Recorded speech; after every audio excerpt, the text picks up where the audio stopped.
बिस्मिल्लाहिर्रहमानिर्रहीम। आज हमारा फार्माकोग्नोसी का फ़र्स्ट लेक्चर है। सबसे पहले इस लेक्चर को स्टार्ट करने से पहले फार्माकोग्नोसी ये आपके लिए जो है ना बिल्कुल एक न्यू सब्जेक्ट है और आप इस टर्म से जो है ना पहले फेमिलियर नहीं होंगे। तो फार्मा एंड कोग्नोसी, जब भी आप बात करते हैं कि फार्माकोग्नोसी है, फार्मास्यूटिक्स है, फार्माकोलॉजी है, तो उसका जो अहम मकसद होता है, फार्मा चूँकि उसमें आ जाता है, तो किसी भी ड्रग की क्या है प्रॉपर्टीज़ के बारे में, या ड्रग का इस्तेमाल, या ड्रग को किस तरह से वो तैयार करना है, या ड्रग को से जो है ना हमने कौन से कॉन्स्टिट्यूएंट हासिल किए हैं, इस तरह से फार्मा से रिलेटेड है। तो वहाँ पे समझिए कि ड्रग जो है जो किसी मकसद के लिए इस्तेमाल होगी, उसका मकसद है कि कोई हमें ड्रग तैयार करनी है। लेकिन जब हम फार्माकोग्नोसी की बात करते हैं तो उसका मतलब होता है कि ये स्टडी है किसकी, क्रूड ड्रग्स की of the plant and the animal origin. Study of the crude drugs obtained from the plant और द एनिमल ओरिजिन। और अगर अमेरिकन सोसाइटी ऑफ फार्माकोग्नोसी ने भी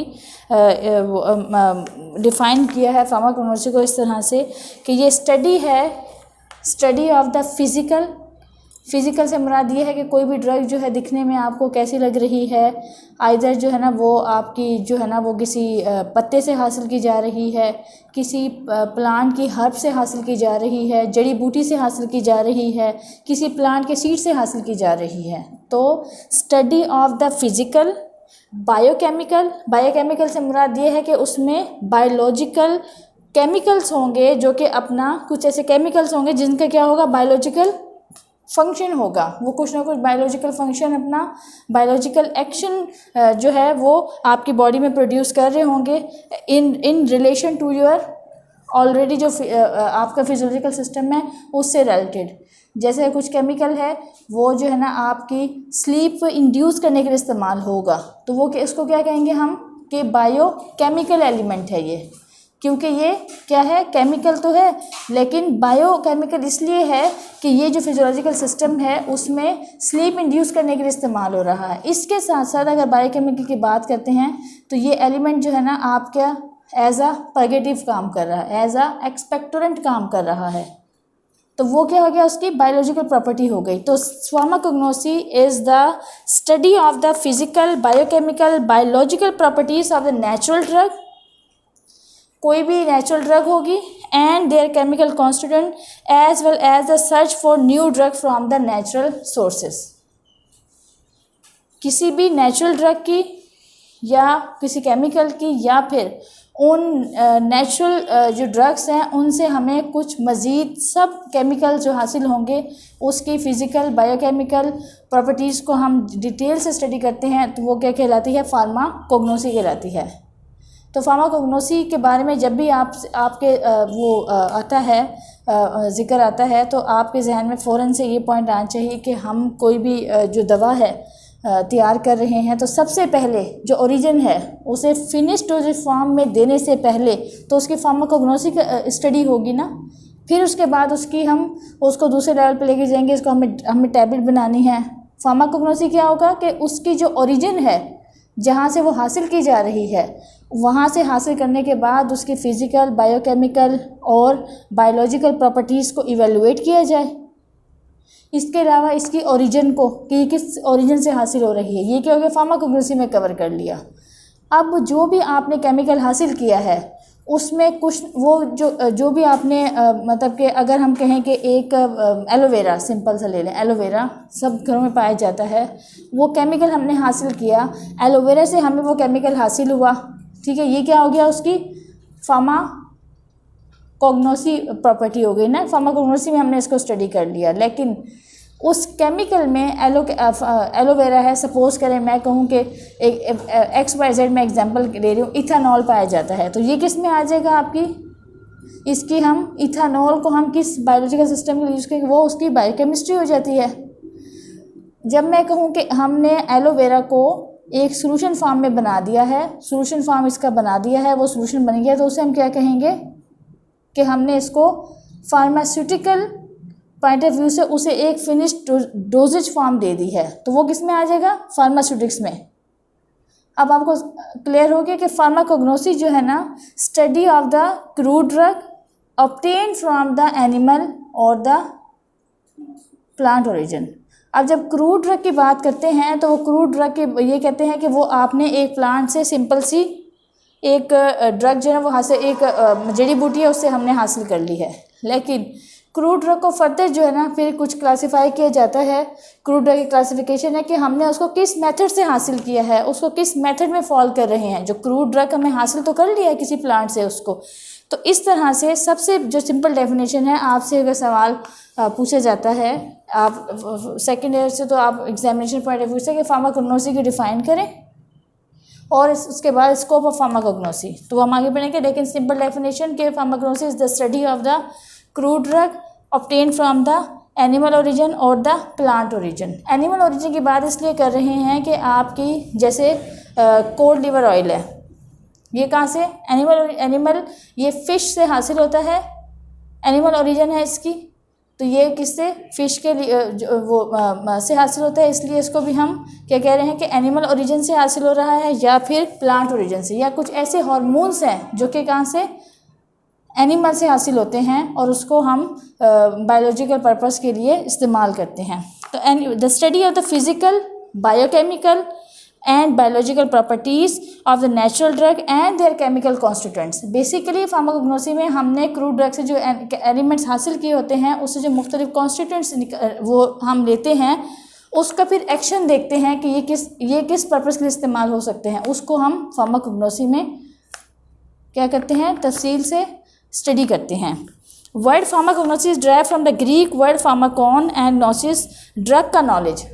सबसे पहले बेसिक जो है आपकी ड्रग की रिसर्च जब भी की जाती है तो बेसिस कहाँ से स्टार्ट होती है, फार्माकोग्नोसी स्टडी से, क्योंकि आपने पहले प्लांट से कोई ड्रग हासिल की होगी, उसके बाद आप उसको जो है ना फर्दर क्लासीफाई करते हैं कि ये एंटी कैंसर है, एंटी जो है ना एलर्जी है, एंटी स्पेस्मोडिक है, एंटी डायरियल है। उसके बाद उसको डोजेज फॉर्म में कन्वर्ट करते हैं कि हमने इसको सिरप के ज़रिए लेना है, हमने इसको टैबलेट के फॉर्म में लेना है, इसको इंजेक्शन के फॉर्म में देना है, वो बाद में डिसाइड होता है। तो सबसे पहले जो बेसिक स्टडी है वो फार्माकोग्नोसी से ही ड्रग की वो स्टार्ट होती है। यही वजह है कि जब जो है ना हमारे पास एक मैच्योर सिस्टम नहीं था मेडिसिन डिलीवरी का, तो सबसे पहले उस वक्त क्या होता था कि एंशिएंट टाइम में हमारे पास नीम हकीम्स होते थे, उनको जो है ना इतना नॉलेज होता है कि ये हर्ब है, ये इस प्लांट की जो है ना जड़ी बूटी से हासिल की गई है, वो उसी को जो है ना पीस के और उस तरह से उनको इफ़ेक्ट का वो उसको जो है ना इस्तेमाल करवाते थे। तो बेसिक नॉलेज जो है ना वो फार्माकोग्नोसी के बाद ही जो है ना आपको पता चलता है कि ड्रग, उसके बाद फर्दर उसकी स्टडी की जाती है। तो the term pharmacognosy was used first time by the Austrian physician Smith in the 1811 and 1850 by the Sedler in work. ये आपको साइंटिस्ट का नाम भी पता हो, ठीक है। हमारी जो आम जो हुकूमत वाली है ये पीछे रह गई है? नहीं, पीछे नहीं रह गई है। असल में उसमें थोड़े से इश्यूज थे ना कि वो पीछे नहीं रह गई है। बेसिकली तो चल तो उसी तरीके से रहा है, लेकिन उसमें कुछ इश्यूज थे कि आपने दवा तो हासिल कर ली है, आपने दवा हासिल कर ली किसी जड़ी बूटी से, लेकिन उसकी आपको क्वांटिटी नहीं पता थी। आपको बस एक रफ़ आइडिया से जो है ना दे दी है, आपको ये दवा दे दी है, फिर उसके अलावा उसकी टेस्टिंग नहीं थी। तो अब मॉडर्न एडवांसमेंट आ गई है तो उससे ये फ़ायदा हुआ है कि उस ड्रग को हासिल किया, उसके बाद उसमें जो है ना आपने क्या किया कि उसको साफ़ सुथरे तरीके से जो है ना उसमें इम्प्योरिटीज़ भी शामिल होती थी। तो एडवांसमेंट के बाद जो है ना ओरिजिन वही है, मेडिसिन की ओरिजिन वही है। हम हासिल यहीं से जड़ी बूटी से ले रहे हैं, कोई केमिकल, कोई हम सिंथेटिक जो है ना उससे हम वो कर रहे हैं, तो वो ओरिजिन है, लेकिन पीछे नहीं रह गई, वही है। बट उसको जो है थोड़ा सा सेफ्टी पर्पस से जो है ना थोड़ा सा एडवांस कर दिया गया और हर एक के एक्सेस में कर दिया गया। जी बिल्कुल ऐसे ही है, वो भी चल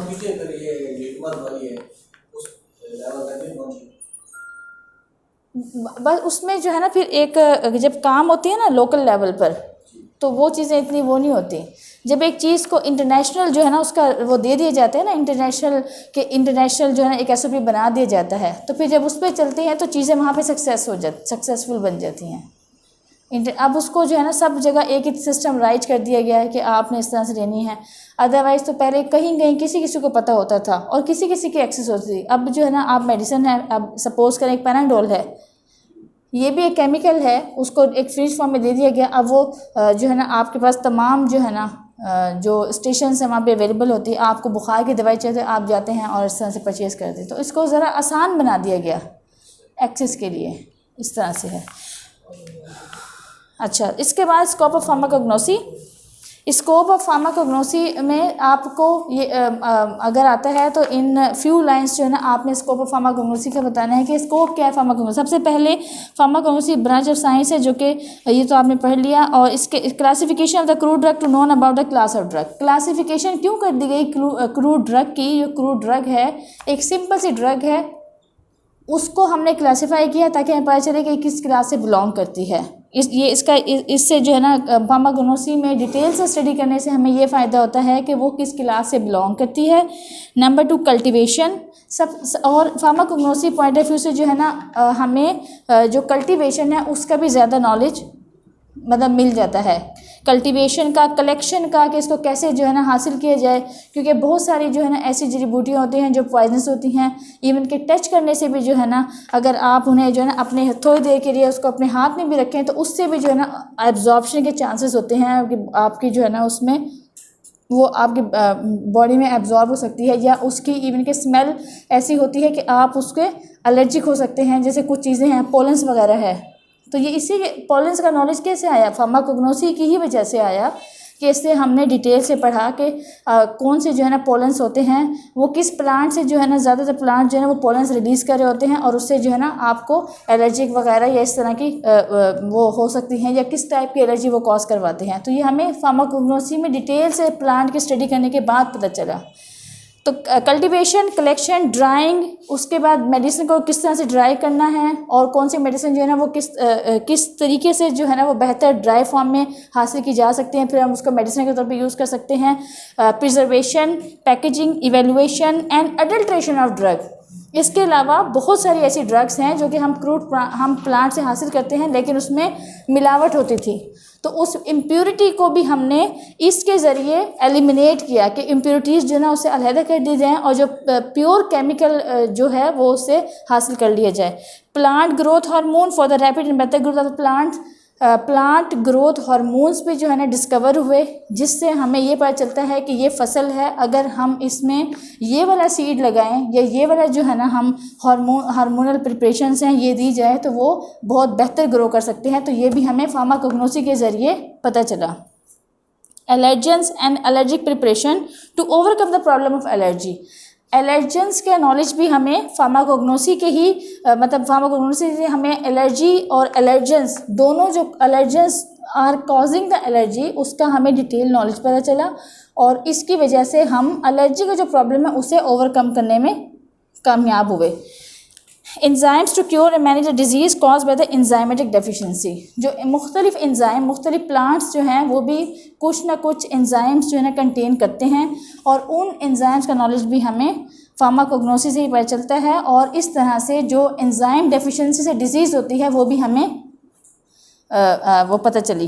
poisonous plants to prevent the poison. इसके अलावा कुछ प्लांट्स इतने पॉइजनस होते हैं, वो इतने मतलब जहरीले होते हैं कि उससे हमें ये अंदाज़ वो मतलब लीथल हो सकते हैं इंसानी जान के लिए, तो उसका नॉलेज भी हमें फार्माकोग्नोसी में एक प्लांट की डिटेल स्टडी करने के बाद पता चला कि ये पॉइजनस प्लांट है और इसकी कितनी मिनिमम क्वांटिटी और मैक्सिमम क्वांटिटी लीथल हो सकती है। लीथल से मुराद है कि वो इंसानी जान को नुकसान पहुँचा सकती है, तो वो भी हमें यहाँ से herbal drugs use in the traditional medicine practice. Herbal drugs का नॉलेज भी हमें फार्माकोग्नोसी के ज़रिए पता चला, जो कि हमारी ट्रेडिशनल प्रैक्टिस में यूज़ होती रही हैं या यूज़ होती हैं, उसका हमें ये है आपका स्कोप ऑफ फार्माकोग्नोसी। अब आते हैं क्रूड ड्रग पर। आपका टॉपिक है इसमें इंट्रोडक्शन और ये क्रूड ड्रग्स के बारे में। क्रूड ड्रग जो है is any naturally occurring unrefined substance derived from the organic or the inorganic source such as plant, animal, bacteria, organs or the whole organism intended for use in diagnosis, cure, treatment or prevention of disease in man or the other animal. Crude drug क्या है? Unrefined form है जो कि हमें किसी भी plant से हासिल हो सकती है, किसी एनिमल से हासिल हो सकती है, किसी बैक्टीरिया से हासिल हो सकती है, किसी जो है ना वो ऑर्गन से हम हासिल कर सकते हैं या फिर होल ऑर्गेनिज्म से हासिल हो सकते हैं। और फिर हम उसको इस्तेमाल करते हैं किसके लिए? डायग्नोसिस के लिए। डायग्नोसिस के लिए, किसी बीमारी की तशख़ीस के लिए इस्तेमाल करेंगे उसको हम, क्योर के लिए, उस बीमारी की तंदुरुस्ती के लिए, ट्रीटमेंट के लिए और prevention of disease in man और द अदर एनिमल्स। इसे हम कहते हैं क्रूड ड्रग।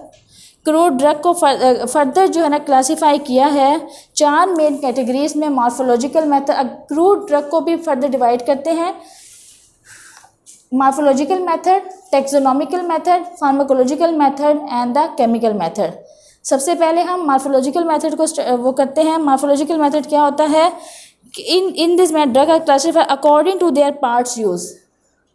मॉर्फोलॉजिकल मेथड में मार्फोलॉजी, जैसे कि आपको बज़ाहिर जो है ना उसकी मार्फोलॉजी, उसकी शक्ल और हैयत क्या है, उसके अकॉर्डिंगली जो है ना आप जो बज़ाहिर आपको फ़िज़िकल उसकी शक्ल नज़र आ रही है, ड्रग को दिखने जो नज़र आ रही है, उसके मुताबिक इसको फर्दर 2 ग्रुप्स में डिवाइड किया गया।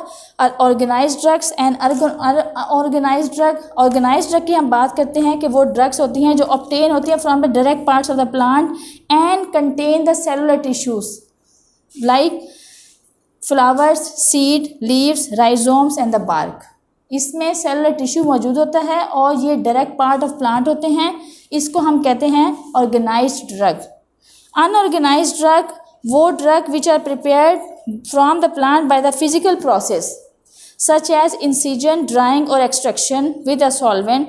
उसमें जो है ना डायरेक्ट प्लांट इन्वॉल्व नहीं होता, लेकिन सपोज़ करें हमने किसी प्लांट की जो है ना जड़ी बूटी थी, वो जड़ी बूटी हमने ली, उसको हमने बॉयल किया, उसमें सॉल्वेंट ऐड किया। सॉल्वेंट ऐड करने के बाद जो हमें केमिकल एक्सट्रैक्ट मिलता है तो वो क्या कहलाता है? अनऑर्गेनाइज्ड। अनऑर्गेनाइज्ड क्यों कह रहे हैं कि उसमें हमें मुख्तलिफ केमिकल्स मौजूद हैं और हमें नहीं पता कि जो है ना उसकी जड़ी बूटी से या उसका जो वो नॉन सेलुलर पार्ट था उसमें कौन कौन अनऑर्गेनाइज्ड है, उसका हमें पता ही नहीं चलता। वो एक सिंपल सोल्यूशन आ जाता है हमारे पास। हम नहीं कह सकते कि ये जो है ना बार्क है, ये कोई लीव है, ये प्लांट है, इसलिए अनऑर्गेनाइज्ड कह रहे हैं। And not any cellular plant tissue, for example latex हो गया, ट्रैकोकैंथ हो गया एंड द गम अकेशिया हो गया। इससे एग्जाम्पल्स हैं, ये गिवन भी हैं।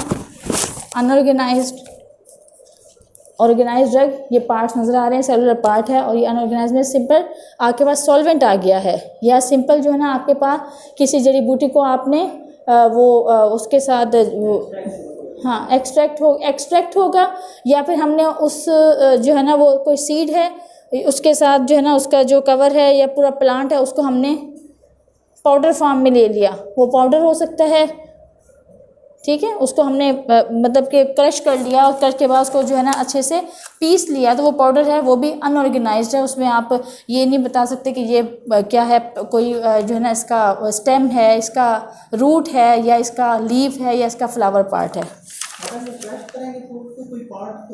पार्ट तो होगा लेकिन जी जी जी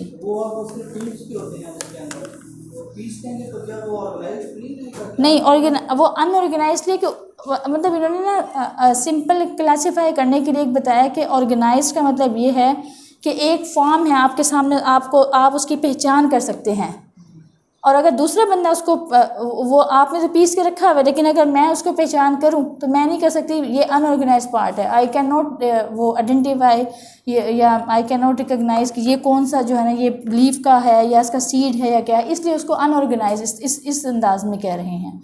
होगा तो वो, लेकिन उसको क्लासिफिकेशन ज़रा आसान करने के लिए उसको ऑर्गेनाइज्ड ड्रग में जैसे हम प्लांट पार्ट हैं उसकी कुछ एग्जांपल्स हैं। ये जैसे लीव्स है, ये जो है ना ऑर्गेनाइज पार्ट है लीव्स है।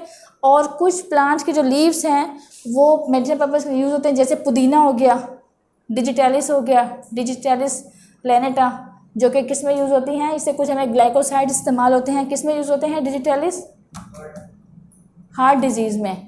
आपने बड़ा ही वेल नोन जो है ना वो नाम भी सुना होगा डिजिटैलिस जो हमें उससे प्लांट से हासिल होती है, बड़ी ही यूनिक वो है ड्रग है डिजॉक्सिन, सुने,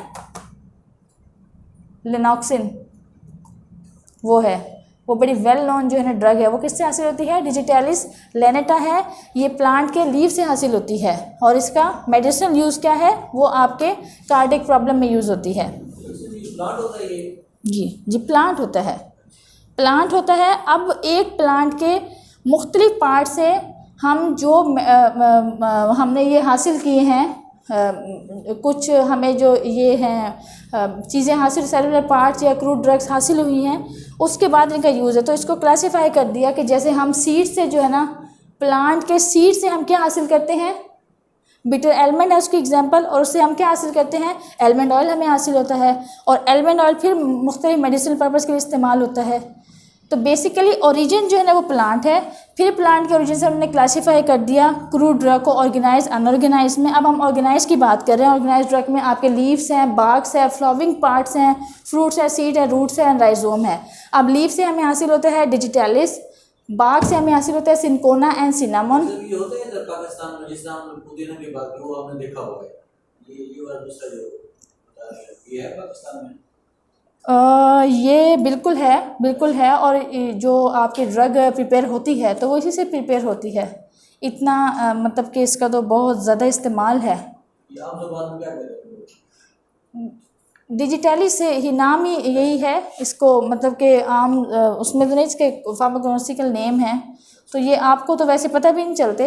बहुत रिसर्च जो है वो बड़ी वास्ट फील्ड है, उसमें आपको लातादाद जो है ना वो प्लांट्स मौजूद हैं, उन पे मतलब रोज़ बरोज़ ये रिसर्च हो रही है, उससे नए केमिकल्स वो होते हैं, फिर उसको आप लेबॉर्ट्री लेवल पे जो है ना उससे मुख्तलिफ केमिकल फाइंड आउट कर रहे होते हैं। तो इसी तरह वजूद में आती है एक नई दवा, एक नई मेडिसिन जो है ना, या कोई और केमिकल क्योर के लिए, वो इस तरह से वजूद में आता है। मौजूद तो होते हैं लेकिन उसको फिर इस्तेमाल करने के बहुत ज़्यादा मतलब कि मेथड्स हैं मुख्तलिफ, उससे फिर आप अपने इस्तेमाल में ला रहे हैं। बार्क हो गई, सिनकोना बार्क, सिनामोन बार्क, दालचीनी जो आप इस्तेमाल करते हैं, इसका तो नाम वो बार्क ही है ना, तो वो आप इस्तेमाल करते हैं, उसके भी कुछ ना कुछ वो यूज़ हैं। और फ्लावरिंग पार्ट्स में क्लोव एंड सेफ्रॉन, क्लोव्स जो आप लौंग इस्तेमाल करते हैं, क्लोव वो हो गए, वो उसका वो फ्लावरिंग पार्ट होता है प्लांट का, तो उसे भी आप मसाज के तौर पे भी यूज़ करते हैं। इसके अलावा कुछ मेडिसिन उसके तौर पे भी यूज़ करते हैं। फ्रूट्स हो गए हैं कार्डमम, कैरावे, फेनल, जैसे ये हो गए हैं आपके पास, फेनल हो गया, सौंफ हो गई है। और सीड्स में bitter almond, roots and rhizome में जिंजर, ग्लाइसराइजा, मुलेठी, ग्लाइसराइजा को मुलेठी कहा जाता है। और इसके अलावा जिंजर जो है ना वो आपके पास अदरक हो गई है। अब हम बात करते हैं अनऑर्गेनाइज पार्ट की। ऑर्गेनाइज पार्ट में अगर हम ड्राइड लेटेक्स की बात करते हैं तो वो क्या है? Opium, Papin. ड्राइड जूस हमें हासिल होता है, वो क्या है? Aloe, gums, acacia, tragacanth. Resins जो है asafoetida and the benzoin, fixed oil, castor oil and almond oil. Waxes, bees waxes जो है ना हमें वो बनाती हैं शहद की मक्खियाँ, वो शहद हम हासिल करते हैं तो वो जो वैक्स, उससे वैक्स निकलती है जो उनका वॉर्म होता है। Animal products, gelatin and the, ये क्या लिखा हुआ था? जिलेटिन, हाँ, cod liver oil. And minerals में kaolin and the talc. Minerals में हमें कैलिन जो है ना वो यूज़ होता है किसके लिए? डायरिया को ट्रीट करने के लिए, उसमें मिनरल्स होते हैं मुख्तलिफ। अच्छा, इसके बाद जो है सेकंड जो क्लासिफिकेशन है टेक्सोनॉमिकल क्लासिफिकेशन। टेक्सोनॉमी आपने पढ़ा भी होगा, अब मैट्रिक में हमने पढ़ा होगा कि एक जो है ना फाइलम को डिवाइड कर दिया गया, उसमें फिर कुछ ऑर्डर्स थे, फिर उसमें कुछ स्पीशीज़ थी, स्पीशीज़ से जो है ना फर्दर उसमें जो है ना हमें कोई एनिमल्स या प्लांट उसको जो है ना हमने वो कर दिया। तो ये एक ऑर्डर, मतलब एक ऑर्डर मुख्तलिफ बहुत सारी स्पीशीज़ थी। अब हर एक को जो है ना आप अलग अलग याद करें तो एक जैसे खसूसियात रखने वाली जो स्पीशीज़ हैं उसे एक ऑर्डर में हमने फॉल कर दिया। दूसरी जो प्लांट की कुछ स्पीशी थी उनकी एक जैसी मुशाबियत थी तो उसे हमने दूसरी उस पर रख दिया। तो इस तरह से यहाँ पे दो मेन फाइलम जो है ना कैटेगराइज कर दिए गए to in relation to the in this method drug are classified according to the natural relationship. उनका जो कुदरती रिलेशनशिप था उसके मुताबिक जो है उन्हें हमने डिस्टिंग्विश एंड डिस्टिंग्विश कैरेक्टर उनको कुछ ग्रुप में फॉल कर दिया। दो मेन ग्रुप बना दिए गए, phylum angiosperm and the gymnosperm. Angiosperms में जो ऑर्डर था वो रोजेल्स था, इसकी जो फैमिली थी रोजेसी थी, जीनस प्रूनस था, स्पीशी इससे एमिग्डल्स हासिल हुई और इससे जो ड्रग हमें हासिल हुई वो क्या थी, एलमंड थी। इसी तरह से एक और फाइलम था जिसमें कुछ प्लांट्स की एक जैसी खुसूसियात थी, उसे हमें दूसरे फाइलम में वो पुट कर दिया। उसमें जिम्नोस्पोरस, एंजियोस्पर्म, जिम्नोस्पर्म्स, जेनिटल्स, एफिडुरेसी। जब भी कोई फैमिली का नाम होता है तो वो किस पे एंड होता है, CEAE। कोई भी फैमिली का जिक्र होता है फार्माकोग्नोसी में तो वो जो वर्ड होता है फैमिली का वो किस पे एंड होता है, CEAE। तो आप इसे याद है, CEAE। इस पे रोजेसी, सोलोनेसी, ठीक है जी, एब्रीवेशन है ये आप देख रहे हैं। ये है फैमिली है। एंजियोस्पर्म फाइलम की जो ऑर्डर है वो रोजेल्स है, इसकी जो फैमिली है वो क्या है, रोजेसी है। जीनस प्रूनस है, एमिग्डलस है एंड एलमंड से इसे हमें जो ड्रग हासिल हुई है वो क्या था, एलमंड। दूसरा जो है ना जिम्नोस्पर्म्स है, जेनिटल्स, एफिडुरेसी, इसकी जो फैमिली है आपसे जो है ना ये क्रॉस क्वेश्चनिंग हो सकती है कि जो फाइलम जिम्नोस्पर्म्स फैमिली इज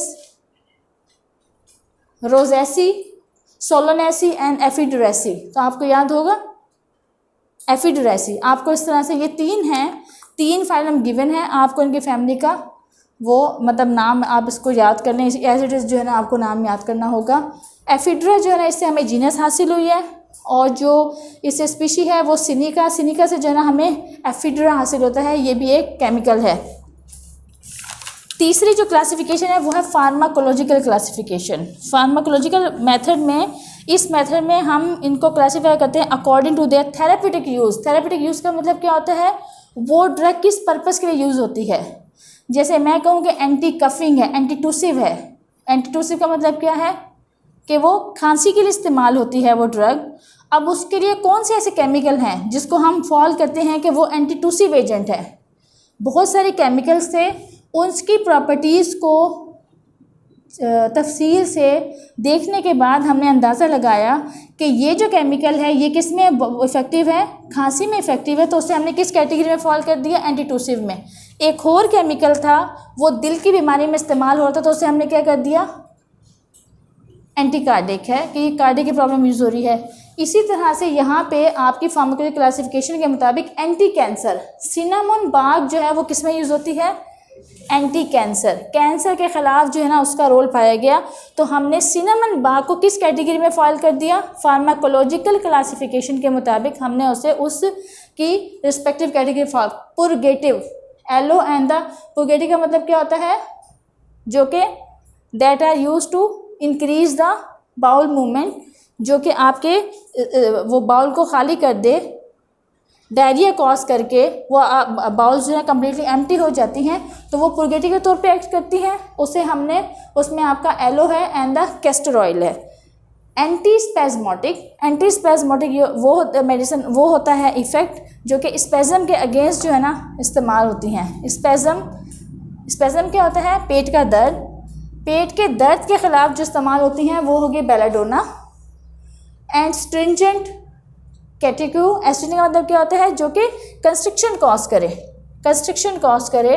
बाज़ का कंस्ट्रक्शन जो है ना वो हेल्पफुल होती है कि वहाँ पे आपको लिमिटेड ब्लड सर्कुलेशन चाहिए होती है, तो वहाँ पे एस्ट्रिंजेंट कॉज कर देती है। जैसे कि ड्यूरिंग ऑपरेट जो है ना, अगर ऑपरेट किया जा रहा होता है तो आपको लोकल जो है ना वो एस्ट्रिंजेंट एजेंट दिया जाता है ताकि ब्लड सर्कुलेशन यहीं तक महदूद रहे। अगर ब्लड सर्कुलेशन फास्ट होगी तो वहाँ पे ब्लीडिंग के चांसेस ज़्यादा होंगे। एस्ट्रिंजेंट और सम टाइम जो है लोकली भी आपको कुछ ऐसे मतलब डिजीज़ हैं जिसमें हमें एस्ट्रिंजेंट जो है इस्तेमाल किए जाते हैं। एक्सपेक्टोरेंट, ग्लाइसराइजा वोलेटिल जो है वो एक्सपेक्टोरेंट के तौर पे एक्ट करती है। ये जो आपका जो बलगम है उसके अखराज में हेल्पफुल होती है। बलगम के अखराज में हेल्पफुल जो होगी वो एजेंट्स वो क्या कहलाएंगे, एक्सपेक्टोरेंट एजेंट कहलाएंगे।